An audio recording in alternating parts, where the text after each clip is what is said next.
Hi friends, എല്ലാവർക്കും നമസ്കാരം. ഇന്ന് നമ്മളൊരു സ്നാക്ക് റെസിപ്പിയാണ് കാണിക്കുന്നത്. നേന്ത്രപ്പഴം വെച്ചിട്ട് ചെയ്യാൻ പറ്റുന്ന നല്ലൊരു പലഹാരത്തിൻ്റെ റെസിപ്പിയാണ്.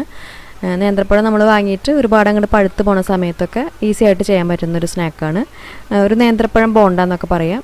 സാധാരണ രീതിയിൽ നമ്മൾ ചായക്കടയിൽ നിന്ന് വാങ്ങുന്ന ബോണ്ടയൊക്കെ ചെറുപഴം വെച്ചിട്ടാണ് ചെയ്യാറ്. അതായത് മൈസൂരിപ്പഴം അല്ലെങ്കിൽ പിന്നെ റോബസ്റ്റോ വെച്ചിട്ടും നമ്മൾ ചെയ്യാറുണ്ട്. പക്ഷേ ഇത് നമ്മൾ നേന്ത്രപ്പഴം വെച്ചിട്ട് ചെയ്യുമ്പോൾ നല്ല ടേസ്റ്റാണ് കഴിക്കാൻ. കുറേ ആൾക്കാരൊക്കെ ഈ രീതിയിൽ ഉണ്ടാക്കുന്നുണ്ടാവും. എന്നാലും നേന്ത്രപ്പഴം വെച്ചിട്ട് ചെയ്യാത്തവരുണ്ടെങ്കിൽ ഈ രീതിയിൽ എന്തായാലും ഒന്ന് ഉണ്ടാക്കി നോക്കൂ, നിങ്ങൾക്ക് ഇഷ്ടപ്പെടും. അപ്പോൾ അതെങ്ങനെയാണ് ചെയ്യാൻ നോക്കാം. അപ്പോൾ അതിന് വേണ്ടിയിട്ട് നമ്മളിവിടെ അത്യാവശ്യം വലിപ്പമുള്ള ഒരു നേന്ത്രപ്പഴമാണ് എടുത്തിരിക്കുന്നത്. പിന്നെ ഇതിനായിട്ട് പഴം എടുക്കുമ്പോൾ ഇതുപോലെ നന്നായിട്ട് പഴുത്ത പഴം തന്നെ എടുക്കാനായിട്ട് നോക്കുക. അപ്പോഴാണ് അത് കഴിക്കുമ്പോൾ നല്ല ടേസ്റ്റ് ഉണ്ടാവുള്ളൂ. അല്ലെങ്കിൽ ഒരു കറച്ചോയ ഉണ്ടാവും, അപ്പോൾ അത്ര നന്നാവില്ല. അപ്പോൾ അത്യാവശ്യം നല്ല പഴുത്ത പഴം തന്നെ എടുക്കുക. ഇനി നമുക്ക് ഈ പഴത്തിൻ്റെ തൊലിയൊക്കെ ഒന്ന് കളഞ്ഞതിന് ശേഷം ഇത് നന്നായിട്ടൊന്ന് ഉടച്ചെടുക്കണം. അപ്പോൾ നമ്മൾ അരച്ചെടുക്കല്ലേ വേണ്ടത്, നന്നായിട്ട് ഉടച്ചെടുക്കുക.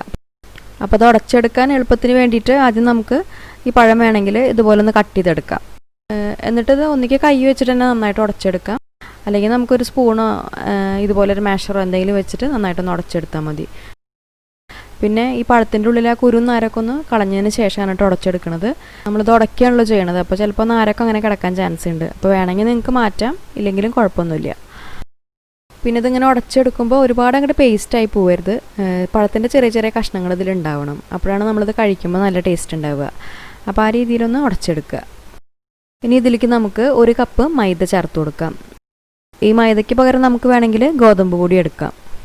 ഇനി നമുക്കത് കഴിക്കുന്ന സമയത്ത് ചെറുതായിട്ടൊരു ക്രിസ്പിനെസ് കിട്ടാൻ വേണ്ടിയിട്ട് 1 ടേബിൾ സ്പൂൺ അരിപ്പൊടി ചേർക്കാം. അപ്പോൾ ഞാനിവിടെ പത്തിരിക്കൊക്കെ എടുക്കുന്ന നൈസായിട്ടുള്ള അരിപ്പൊടിയാണ് ചേർത്ത് കൊടുത്തിരിക്കുന്നത്. പിന്നെ ഇനി ഇതിൽ നമ്മൾ മധുരത്തിനായിട്ട് പഞ്ചസാരയാണ് ചേർക്കുന്നത്. പഞ്ചസാരയ്ക്ക് പകരം നമുക്ക് വേണമെങ്കിൽ ശർക്കര ചേർത്ത് കൊടുത്താലും മതി. അപ്പോൾ ശർക്കര ഒന്ന് ഉരുക്കിയെടുത്തിട്ട് ചേർത്ത് കൊടുക്കുക. ഞാനിപ്പോൾ അവിടെ ഒരു 2 മുതൽ 2.5 ടേബിൾ സ്പൂൺ പഞ്ചസാരയാണ് ചേർത്തിരിക്കുന്നത്. അപ്പോൾ നമ്മൾ എടുത്തിരിക്കുന്ന പഴത്തിൻ്റെ മധുരമൊക്കെ നോക്കിയിട്ട് ആവശ്യത്തിനനുസരിച്ച് ചേർക്കാം. പിന്നെ ഇനി ഇതിൽ ആ മധുരം ബാലൻസ് ചെയ്യാൻ വേണ്ടിയിട്ട് ഒരു 2 നുള്ളു ഉപ്പ് ചേർക്കാം. നല്ലൊരു ഫ്ലേവറിന് വേണ്ടിയിട്ട് ഒരു 1/2 ടീസ്പൂൺ ഏലക്കപ്പൊടി ചേർക്കാം. പിന്നെ ഒരു 1/2 ടീസ്പൂൺ ജീരകം ചതച്ചെടുത്തത് ചേർത്ത് കൊടുക്കാം. ജീരകപ്പൊടി കയ്യിലുണ്ടെങ്കിൽ അത് ചേർത്താലും മതി. അതിനുശേഷം ഇതിന് നല്ലൊരു ടെക്സ്ചർ കിട്ടാൻ വേണ്ടിയിട്ട് ഒരു 2 നുള്ളു ബേക്കിംഗ് സോഡയും ചേർത്ത് കൊടുക്കാം. പിന്നെ ഇനി നിങ്ങൾക്ക് ഇതിൽ വേണമെങ്കിൽ നാളികേരക്കൊത്തൊക്കെ ചേർക്കാം. ഇനി ആദ്യം നമുക്ക് ഇതെല്ലാം കൂടിയിട്ട് ഇതുപോലെ നന്നായിട്ടൊന്ന് മിക്സ് ചെയ്തെടുക്കാം. അതിനുശേഷം ഇത് കുഴച്ചെടുക്കണം. അപ്പോൾ കുറച്ചായിട്ട് വെള്ളം ഒഴിച്ചിട്ട് വേണം നമ്മളിത് കുഴച്ചെടുക്കാൻ. അപ്പോൾ ഇതിന് വേണ്ടിയിട്ടുള്ള മാവിൻ്റെ ഒരു പരുവെന്ന് പറയുമ്പോൾ നമ്മുടെ ചപ്പാത്തി മാവിനേക്കാളും കുറച്ച് ലൂസായിട്ടുള്ള രീതിയിലാണ് വേണ്ടത്. ഒരുപാട് അങ്ങോട്ട് ലൂസാവാൻ പാടില്ല, എന്നാൽ ഒരുപാട് അങ്ങോട്ട് തിക്കാവാനും പാടില്ല. ആ രീതിയിൽ വേണം നമ്മളിത് കുഴച്ചെടുക്കാൻ. ഇപ്പോൾ മാവ് നമ്മൾ ഇവിടെ നന്നായിട്ട് കുഴച്ചെടുത്തിട്ടുണ്ട്. ഏകദേശം ഒരു 1/4 കപ്പ് വെള്ളമാണ് നമ്മളിതിൽ ചേർത്തിട്ടുള്ളത്. ഞാൻ 1/2 കപ്പ് വെള്ളമാണ് എടുത്തിട്ടുണ്ടായിരുന്നത്. ഇത്രയും വെള്ളമാണ് ഇതിൽ ബാക്കി വന്നിട്ടുള്ളത്.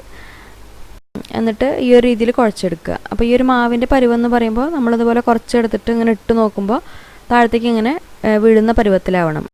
അതായത് ഇത് നമ്മൾ ഫ്രൈ ചെയ്യാൻ വേണ്ടിയിട്ട് എണ്ണയിൽ ഇട്ട് കൊടുക്കുമ്പോൾ ഇതുപോലെ ഇങ്ങനെ ഡ്രോപ്പായിട്ട് വീഴുന്ന പരുവത്തിലാവണം. അതാണ് അതിൻ്റെ ആ കൺസിസ്റ്റൻസി. ഇനി ഇത് അടച്ചു വെച്ചതിന് ശേഷം ഇത് നമുക്ക് കുറച്ച് സമയം റെസ്റ്റ് ചെയ്യാനായിട്ട് വെക്കണം.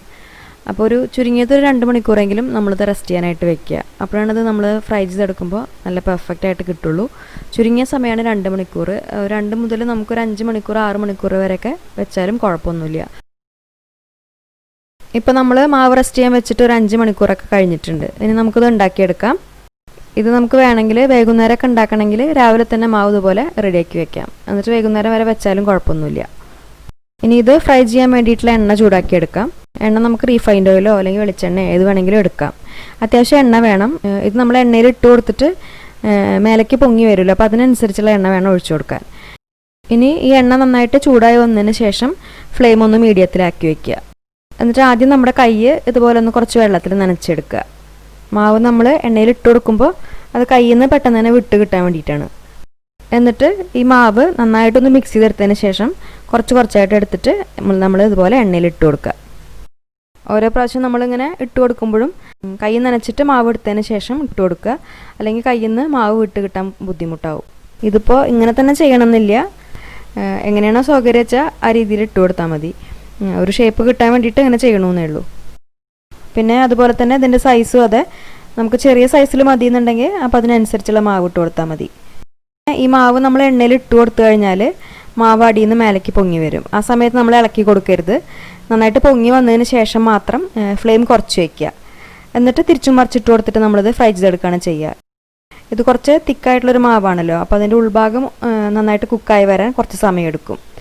അപ്പോൾ മീഡിയം ഫ്ലെയിമിൽ നിന്ന് ഒരു മീഡിയം ടു ലോ ഫ്ലെയിമിലേക്ക് മാറ്റി വെച്ചതിന് ശേഷം തിരിച്ചു മറിച്ചിട്ട് കൊടുത്തിട്ട് ഫ്രൈ ചെയ്യുക. ഇത് ഒരുപാട് അങ്ങോട്ട് കളറ് മാറാനായിട്ട് വെയിറ്റ് ചെയ്യേണ്ട. ഇത് നമ്മൾ ഫ്രൈ ചെയ്തെടുത്ത് കഴിഞ്ഞാലും ഇതിൻ്റെ കളറ് ചെറുതായിട്ടൊന്ന് മാറും. അപ്പോൾ അത്യാവശ്യം നന്നായിട്ട് എല്ലാ ഭാഗവും ഒരു ഗോൾഡൻ ബ്രൗൺ കളറായി വന്നാൽ നമുക്കിത് എണ്ണയിൽ നിന്ന് എടുക്കാം. പിന്നെ ഇതിൻ്റെ കളറൊക്കെ മാറിയിട്ട് നമ്മളിത് എണ്ണയിൽ നിന്ന് എടുക്കുന്ന സമയമാകുമ്പോൾ ഫ്ലെയിം നന്നായിട്ട് കൂട്ടി വെച്ചിട്ട് എടുത്താൽ മതി. അപ്പോൾ അങ്ങനെയാകുമ്പോൾ ഇതിൽ എണ്ണ കുടിക്കുന്ന പ്രശ്നം ഉണ്ടാവില്ല. ഇതുപോലെ ഇനി ബാക്കി വരുന്ന മാവും നമുക്ക് ഫ്രൈ ചെയ്തെടുക്കാം. അപ്പോൾ അത് മുഴുവനും നമ്മളിപ്പോൾ ഫ്രൈ ചെയ്തെടുത്തിട്ടുണ്ട്. അത്രയും മാവ് വെച്ചിട്ട് ഈ ഒരു വലുപ്പത്തിലൊക്കെ നമുക്കൊരു 7 എണ്ണം വരെയൊക്കെ ഉണ്ടാക്കിയെടുക്കാൻ പറ്റും. ഇതിൻ്റെ പുറംഭാഗം അത്യാവശ്യം നല്ല ക്രിസ്പി ആയിട്ടിരിക്കും, ഉള്ളിൽ നല്ല സോഫ്റ്റ് ആയിട്ടും ഉണ്ടാവും. ഉള്ളിൽ കണ്ടില്ലേ, നമ്മൾ പഴം അരച്ച് ചേർക്കാതെ ഉടച്ചിട്ട് ചേർത്ത് കൊടുത്തുകൊണ്ട് ആ ചെറിയ ചെറിയ കഷ്ണങ്ങളൊക്കെ അങ്ങനെ തന്നെ കിടക്കുന്നുണ്ടാവും. നല്ല ടേസ്റ്റാണത് കഴിക്കാൻ.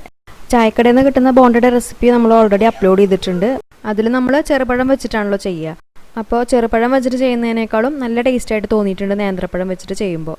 അതുകൊണ്ട് ഈ ഒരു റെസിപ്പിയും കൂടി ജസ്റ്റ് ഒന്ന് ഷെയർ ചെയ്തേ ഉള്ളൂ. അപ്പോൾ ഈ രീതിയിൽ ചെയ്യാത്തവരുണ്ടെങ്കിൽ ചെയ്യുന്ന സമയത്ത് എന്തായാലും നിങ്ങളുടെ അഭിപ്രായങ്ങളൊക്കെ അറിയിക്കൂ. പിന്നെ ഈ വീഡിയോ നിങ്ങൾക്ക് ഇഷ്ടപ്പെട്ട ലൈക്ക് ചെയ്യാനും ഷെയർ ചെയ്യാനും മറക്കരുത്. അതുപോലെ ചാനൽ ഇതുവരെ സബ്സ്ക്രൈബ് ചെയ്യാത്തവരുണ്ടെങ്കിൽ മറക്കാതെ ഒന്ന് സബ്സ്ക്രൈബ് ചെയ്ത് സപ്പോർട്ട് ചെയ്യുക. അപ്പോൾ ഇനി നല്ലൊരു ഈസി റെസിപ്പി ആയിട്ട് വീണ്ടും കാണാം. താങ്ക്